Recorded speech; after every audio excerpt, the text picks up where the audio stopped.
My name is Nate Phillips, and today I'll be talking about the applied behavior analysis app that my sister and I are creating, and the strong impact we think it will have on the special education community. But before we get into that, it's important to go over some background info first. In the early days of special education, there wasn't a whole lot of inclusion. Students were either left at home or they were included in the special education classroom with no support, leaving them basically completely unhelped, untargeted. That began to change in the 1960s and 1970s when special education began to be included in the classroom. There still wasn't a whole lot of effective therapies or approaches, but students were included. This was a step in the positive direction, but things really began to change in the 1970s. When President Gerald Ford signed the Handicapped Children Act into law, allowing special education in the classroom to be targeted and directly focused on, as opposed to being ignored and sort of shoved out of the way, as had been the case in the past. In addition, Lovis, the man you see on the right here, founded a therapy called applied behavior analysis. This therapy took a group of autistic students, and then over the course of 2 years, 50% of them were indistinguishable from their same age peers. This was a big deal in special education, and still is. No one has found a therapy that is equivalent or superior to this therapy at all in the 50 years since Lovis made his landmark findings. And that leads us to special education today. With the combination of that law and this therapy is now the de facto requirement in schools. Parents demand it for their children, and it is necessary to provide a solid education for special needs individuals. And it's composed of three big components. The first is essentially a high school, almost note card approach. You have a note card on one side that has a question, what goes woof woof, and on the other side an answer. This is a very controlled, encouraging way to teach students that allows autistic needs individuals to focus on and answer these questions in a controlled environment, where they can't necessarily learn in a sort of more chaotic or more stimuli-filled environment.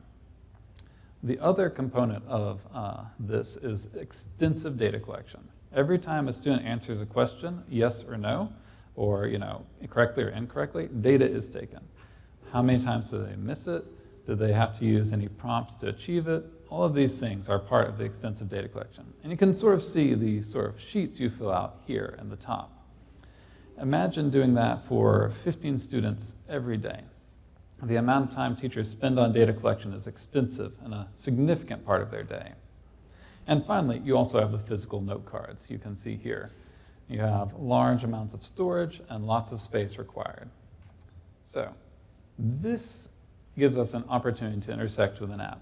How do we make teachers' jobs better? We reduce the time spent on data collection, we increase the effectiveness of the discrete trial training interaction, the note card step, and we make the physical limitations less. So for an example here, I'm going to show you real quickly how applied behavior analysis works with our app. This? Good. Name the spotted mark. Good. What do you see? Thank you. What color? Orange. Blue. And you can see here that these are often very simple, very targeted prompts for low-level learners who often need this step to become effective at learning in the general environment. So, how does this app compare to the other competitors in the field? The primary competitor you'll find is the old way of doing it, that Jovas in 1970 sort of created from scratch, the paper, pen, and note cards approach. That approach is very effective and accomplishes all the needs for applied behavior analysis. However, it is limited. Again, the time collection, the difficulty in using it, it's a very not well-known therapy. We also have DataFinch as well, which is more complex and less user-friendly, but you could technically do applied behavior analysis with it. It's not really designed for this, but it is one of the options you do have for applied behavior analysis. So there are three main things that our app does differently, and I'm going to speak very broadly. One, it reduces the time teachers are required to use for data taking and data collection and deck maintenance. Two, it allows other stakeholders in. Parents now, for the first time, can actually be involved in these therapies, which is a big deal. And it also makes things easier for both teachers and parents to correctly do applied behavior analysis. It is a guided pathline, so new people can be introduced to the system as well. So how does this apply to our customer base? Well, the first and maybe most effective one is teachers. There's a time savings, your classroom consistency and effectiveness goes up, you have more time in your day, and so you can do more of the work you really value, teaching students. For families, this is the first time they've ever really been able to be involved with these sorts of therapies. In the past, if you have wanted to be involved in your child's education, that has been an extremely expensive ask, it's required a lot of time and investment. And now, with this app, you can just extend what the teacher is doing in a very simple, direct way. And finally, districts and administration, there's a saying that happy teachers and happy parents equals happy administration. And for them, the low cost and the high effectiveness is going to be the thing that wins the day for them. So our market is in total 8 million strong between teachers, paraprofessionals, and families. We plan on advertising to them through a mix of conferences and social media, where conferences are more effective at reaching teachers and families, and social media maybe is more effective at reaching families in particular. But each group, I think, as they experience this app, is going to really love what it can do for them. And so we also expect a lot of advertising as people enjoy and experience this and share their experiences with each other. The market size is 8 million, as we've mentioned. And so with an app cost of $22 per person, we expect sort of a 10% market penetration to be about $17 million in monthly revenue. That's a big deal, and we don't expect to reach that, particularly in the early stages necessarily. But this gives you a sort of idea of what the potential of this company and this app is. Our current next steps include 3 major points. We have a large-scale beta that is actually releasing today. My sister Natalie couldn't be here because she is at this moment teaching people how to use the app in the Collierville School District. We also are planning on a big design overhaul once we start getting the feedback from this beta and using that to improve our product, change our direction, focus our strategy. And then finally, we're expecting a public release next year at about this time.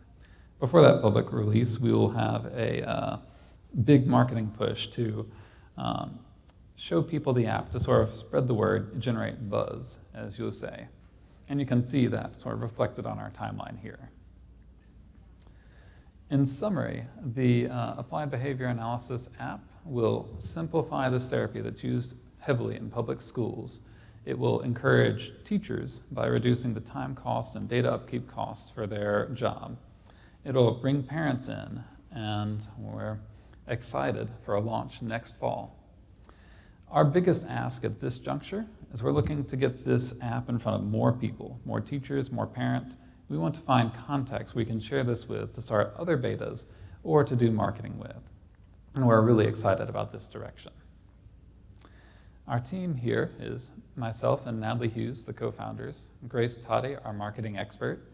We're really excited about our partnership with Collierville Schools for this first large beta test. And then I'd like to especially thank John Fair, who's been an amazing mentor and collaborator. Thank you so much for your time. And then, any questions?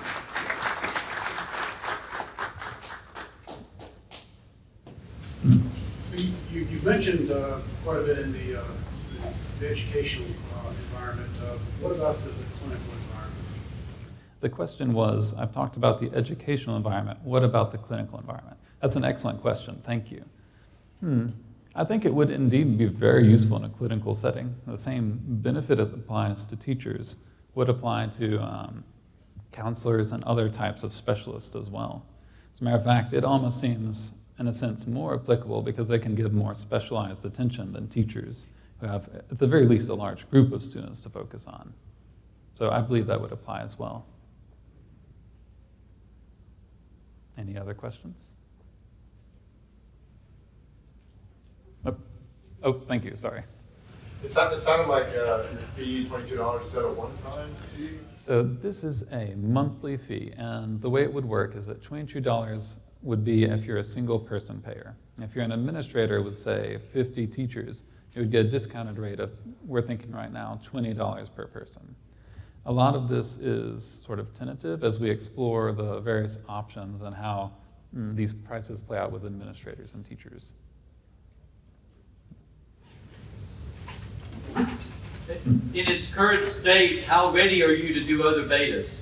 I know you're doing Collierville today and from now on, but how ready are you to do other betas? The readiness for other betas is such that we could basically do one anytime. We'd need to be physically in contact with them. That's about it. We're ready to go. I didn't quite understand the market share slide. I don't know if you have the ability to go back to that slide. So let's see. This guy? Okay. You said the addressable market was 8 million, but then you said 10% market penetration equates to 17 million. Mm-hmm. So help me understand that. So that would be 17 million in revenue. So the $22 times the 800,000, essentially. So the 10% of the market would be 800,000. At $22 per month for each person in that market, you get to about 17 million in revenue. Any other questions?